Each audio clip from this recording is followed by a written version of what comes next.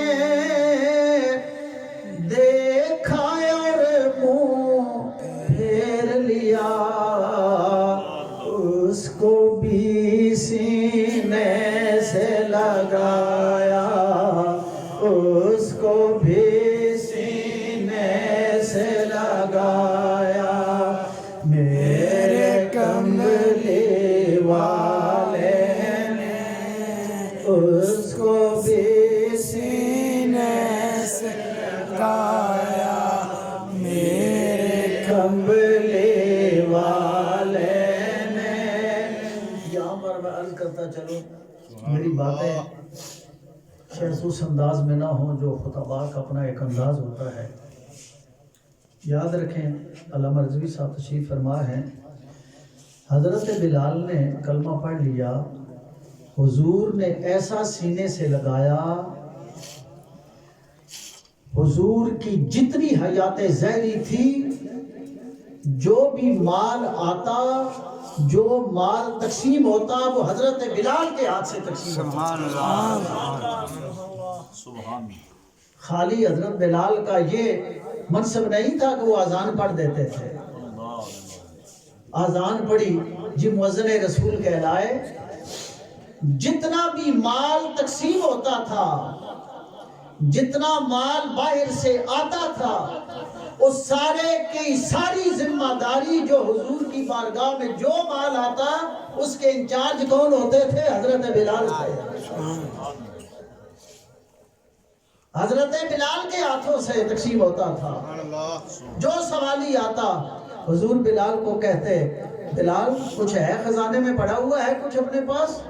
حضور نہیں ہے جاؤ کسی سے ادھار لے آؤ یہ سائل خالی نہ جائے.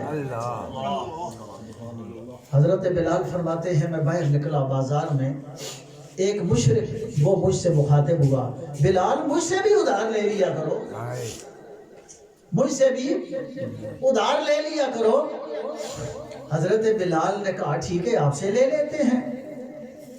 حضرت بلال اس سے بھی ادھار لیتے رہے اور واضح رہے. میں نے پہلے بھی ایک دفعہ بیان کیا پھر میں اثر نو بیان کر رہا ہوں. نبی پاک علیہ الصلوۃ والسلام اپنی فیاضی کی وجہ سے اپنی سخاوت کی وجہ سے اکثر و بیشتر حضور مقروض رہتے تھے. حضور کے اوپر قرض رہتا تھا اکثر و بیشتر. یہ آپ کی جو سیرت طیبہ ہے اس میں یہ بات بالکل واضح ہمیں نظر آتی ہے. حضرت بلال فرماتے ہیں ابھی اس مشرک کے 4 دن باقی تھے وہ مال واپس کرنے میں 4 دن باقی تھے کہ وہ آیا اور اذان کا وقت تھا اور مجھے مخاطب ہو گیا. اوے ابشی ان الفاظ کے ساتھ مخاطب ہوا تیرے 4 دن باقی ہیں جو تو نے مال واپس کرنا ہے میرا. حضرت بلال کو کہنے لگا وہ مشرک کہنے لگا اور ساتھ چند ایک اور اوباشوں کو بھی ساتھ لایا اگر تو نے وقت پر مال واپس نہ کیا اس کی ادائیگی نہ کی تو میں تم سے جنگل میں بکریاں چرواؤں گا. یہ الفاظ تھے اس کے جنگل میں تم سے میں بکریاں چرواؤں گا. حضرت بلال رضی اللہ تعالیٰ عنہ عشاء کی نماز ادا کرنے کے بعد میرے آقا کی بارگاہ میں حاضر ہو گئے. یا رسول اللہ آج فلاں بندہ آیا ہے بے عزتی کر کے گیا ہے اس بدبخت نے بڑی تلخ کلامی کیا میرے ساتھ کیونکہ اس سے بھی میں ادھار لایا ہوں. یا رسول اللہ مجھے اجازت دے دیجئے میں چلا جاؤں. اپنا تھیلا لے لیا اپنے سرانے رکھ لیا. یا رسول اللہ میرا جی چاہتا ہے کہ صبح میں چلا جاؤں جب سارا انتظام ہو جائے تو میں واپس آ جاؤں گا. یا رسول اللہ میں کہیں چلا جاتا ہوں چہ جائے کہ وہ آ کر بےزتی کرے. میرے نبی پاک علیہ السلام نے ارشاد فرمایا بلال آرام کرو بلال آرام کرو آرام سے سو جاؤ. قربان جائیں بلال آرام کر رہے ہیں آنے والا کوئی آ کے بلال کو آواز دیتا ہے 2 لدے ہوئے اونٹ آ جاتے ہیں غلے کے. سبحان اللہ. آنے والا کوئی آ جاتا ہے بلال اٹھو حضور کی بارگاہ کے لیے ہم یہ مال لے کر آئے ہیں. حضور کی بارگاہ کے لیے لے کر آئے ہیں، ہدیہ قبول کر لیجئے، حضور کے لیے لے کر آ گئے ہیں۔